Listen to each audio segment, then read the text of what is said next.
Hey everyone, and welcome to episode 2 of Hey Sara Sara. My name is Sally Raja, and I'll be your host. Hey Sara Sara is a multidisciplinary podcast where I sit down with students, founders, creators, and changemakers to explore the stories, passions, and ideas behind what they do. Today, we're joined by Claire, a young creator, writer, and the founder of Kairos Times, a global publishing platform that has connected with nonprofit organizations and reached thousands of readers around Texas, including mine. Beyond her work, she's passionate about reading, writing, crocheting, music, and creativity in all forms.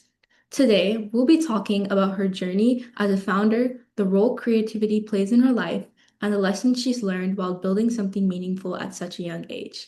We're so excited to have you here. Welcome to the podcast, Claire. Thank you so much. Okay, let's start with our first question. So let's start at the beginning. Can you tell us a little bit about yourself and how growing up in multiple states shaped who you are today? I'm a sophomore at Rouse High School in Texas. As you've mentioned, I'm the founder of the Kairos Times, a student-led publishing platform that helps students and organizations share their ideas, stories, and missions through writing and publication. Through that work, I've had many opportunities to connect with students and organizations from different backgrounds, which has been incredibly rewarding to me. Outside of the Kairos Times, I'm involved in my school's marching band program, and I've recently been selected to serve as one of the drum majors for the 2026 to 2027 Rouse High School Marching Band.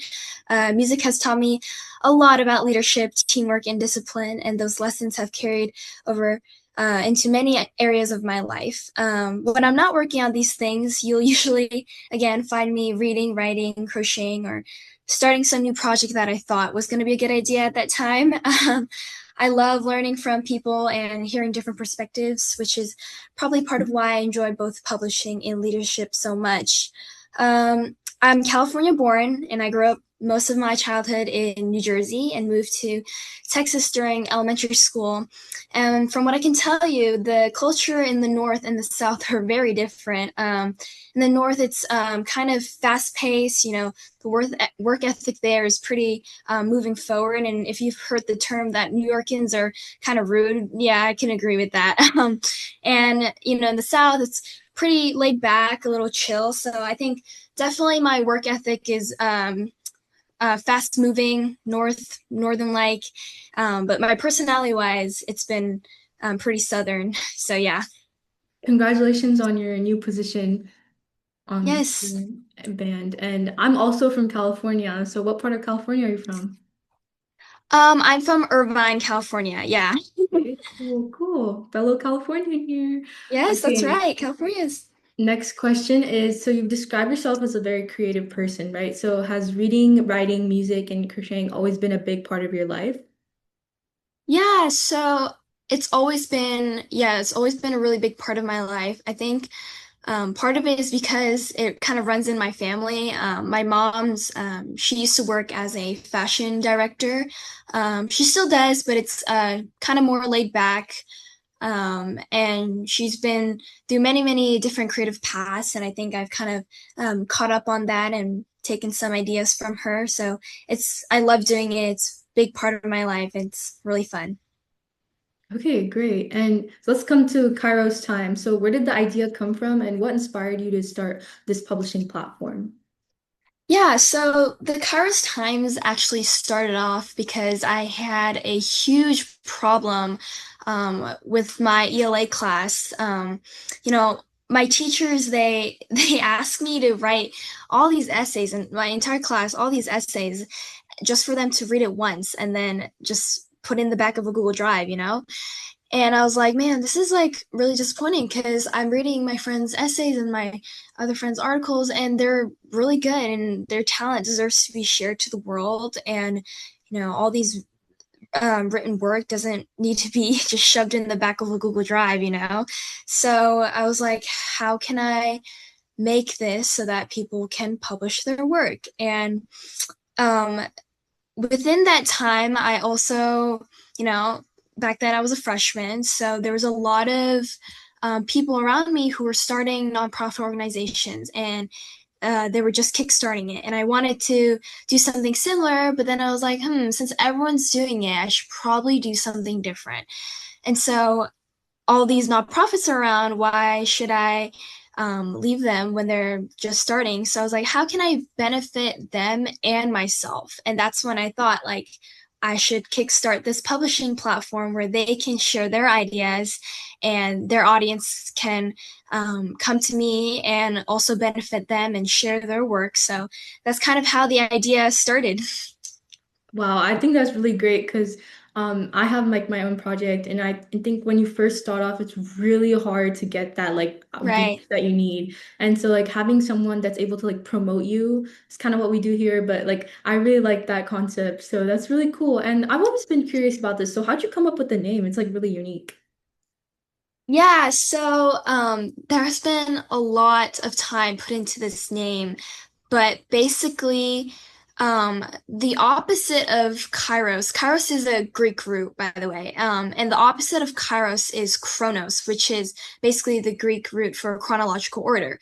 And Kairos means a precise point in time, or a God-given point in time where things are supposed to happen, where things are supposed to move forward and be successful. So I really liked the philosophical point of the name and how whenever somebody writes for us, it's like their moment, that exact point in time where they were meant to write for us and promote their work. And I just also love Greek, Latin roots, and I was doing a project on those and thought, oh, this is a good idea. Oh, I love that. That's so cool. That literally shows your creativity with the name. Okay, Yes. next question. Was there a moment when you realized, wow, this is actually reaching people and making an impact? Yeah, so I remember the first time I ever asked somebody to publish for me. Um, it was a little scary, but I asked them and it worked exactly how I prepared it, and we got it to work. And when I knew it had worked, it was when other people started reaching out to me. And it wasn't because I had asked them, but because they have heard of me from different people within their community. And I think that's really when I was starting to realize that it was working and that this will be sort of like a spread of ideas. And yeah, it was really working at that point. That's good. That's good. Okay. And so you mentioned that self-doubt is something you struggle with, right? So how do you keep moving forward when you start questioning your work or ideas? Yeah, so I think self-doubt is kind of like a cycle of insanity, you know, you self-doubt and then you don't do it and then you doubt again and then you just don't get anywhere. So I think part of that is breaking that cycle of insanity and doing something different, you know. I mean, I work on a lot of project and one of the projects I'm doing right now is like really top secret writing stuff. And you know, I always doubt myself. I continue to doubt myself. And one thing that you should do different when you're a writer is you should finish your first draft. You know, that's like the hardest thing you can do as a writer. And self doubt is that cycle of insanity where you don't finish it because you self doubt yourself. And in that case, you should do something different, which is, you know, finishing the first draft. So I think really it's just telling yourself that if you keep self-doubting, you're just in a cycle and you have to do something different, which is just doing it, finishing it, and getting yourself out there. Yeah, I really agree with that because like when we first started this podcast, I wasn't sure if I would like even have that many guests, but we're full for the week, so I think I That's really get what you're great. saying. Yeah. Okay. Yeah. So next question is, what's been the most rewarding part of building Kairos Times, whether it's a person you've met, a story you published, or an opportunity you've had? Yeah, so definitely the most rewarding part is all the relationships I've built throughout the writing and publication process. I never thought that texting through a screen to somebody I've never met before would be so rewarding, but it's really the teamwork and the communication was incredible with every single person I've worked with so far. And I'm just so grateful. And some people I haven't really talked to throughout school, but I've grown closer to them because I've worked with them through their organization and publishing. I'm just so grateful for those relationships that I've created. Okay, great. Okay, and looking back, what's the biggest lesson you've learned about leadership and creating something from the ground up? Yeah, so, I do a lot of leadership stuff in band and stuff. But one thing that I always tell myself is increased preparation can overcome a lack of experience. And I think this is a very, very powerful lesson because when I was doing all this leadership stuff, not only with band, but also, my publishing platform and stuff like that, I've never done this before, but one thing you can do when you've never done this before is make sure that you've prepared enough so that it works. And it's really, really simple. Like you would think that everybody would do that, but not a lot of people actually think about it. So I think just preparing as much as you can, and especially because I'm still an underclassman and doing all this like drum major stuff and all this leadership stuff, I've literally no experience with it yet, but an increased preparation has definitely overcome a lack of experience for me. Okay. And so we're gonna go into our fun segment now. So if you could collaborate with any writer, creator, or public figure, who would it be? Ooh, this is a really hard question because I have a lot of authors that I really love, but I think my top is Jennifer Lynn Barr, and she's the author of the Inheritance Game series. Probably my favorite series out there. She's just so fun. She writes mystery novels, realistic fiction, young adult books, and I just love the riddles she puts in her books, and it's really intriguing that she kind of orchestrated the entire series. And yeah, be honored to work with her. Yeah, I'm not gonna lie. I read the first book. I loved the first book of Inheritance Games. I couldn't go past the second book. Like, I don't know if it was like the storyline for me or something, but the first book was really good. Like, I'm not gonna Yeah, lie. yeah, I just couldn't go past like I heard there were like new books coming out and like new series, but like couldn't just go for past the sure. second book. Okay, and next question kind of goes off the first one, but what's one book, article, or piece of writing that has had a big impact on you? Um, this is also a hard question, but I think this is a classic, and I know people are gonna be like, "Oh, it's a classic, whatever." But I think Pride and Prejudice by Jane Austen is a very, very impactful book. Not only because it's you kind of have to try really hard to understand the literature since it's so 19th century England, but it teaches a lot about marriage and personal growth and social class. And I think it's really, there's a reason why schools want you to read it. I get it. But if you really try hard to understand the literature, it tells you so many good lessons, and I think everyone should be able to read it. Great, love that. Okay, so looking ahead, where do you hope Kairos Times will be a few years from now?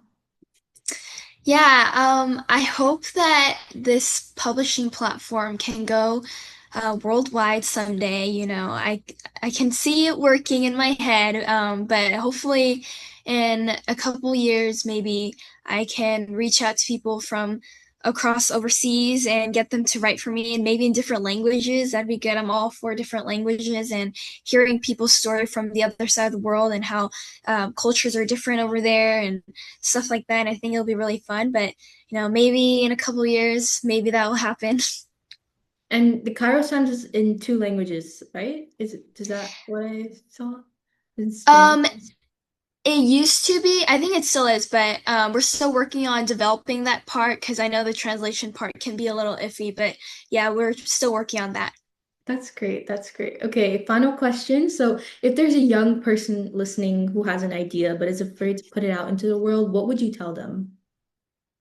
Yeah, kind of tying in with the lesson I said before, when you're preparing, you want to prepare like you're going to succeed. This is something that I've learned throughout music and stuff like that. But when I'm preparing or practicing for an audition, um, I prepare like I'm going to succeed. I'm preparing like I'm going to get first chair because when you don't do that and you go out into the world like you practice like you're going to fail, then and then you actually succeed, you're going to regret not being fully prepared and reaching that potential while you were still developing. and it has that gap point of you not reaching your fullest potential. So I would always say if you're afraid of going out, increase your preparation and prepare like you're going to succeed, because you'll regret it when you actually succeed and not, practicing to your full potential. So those two things, always prepare, um, because that's going to overcome your lack of experience, and prepare like you're going to succeed so that you don't regret it when you actually succeed. I love that. I love that. Okay, and if anyone wants to reach out to you, like any nonprofit organization wants to collaborate with you, where can they reach out to you? Yeah, so you can reach out to me on Instagram, obviously. And I think my email is actually on the website at the very bottom. So you can always reach out to me that way. You can reach out to me by maybe asking somebody that has already published for me. You can look on my website. They're also on Instagram, and you can ask them. But it's right now it's a really niche thing, but it's really helpful. So if you find me, it's pretty unique.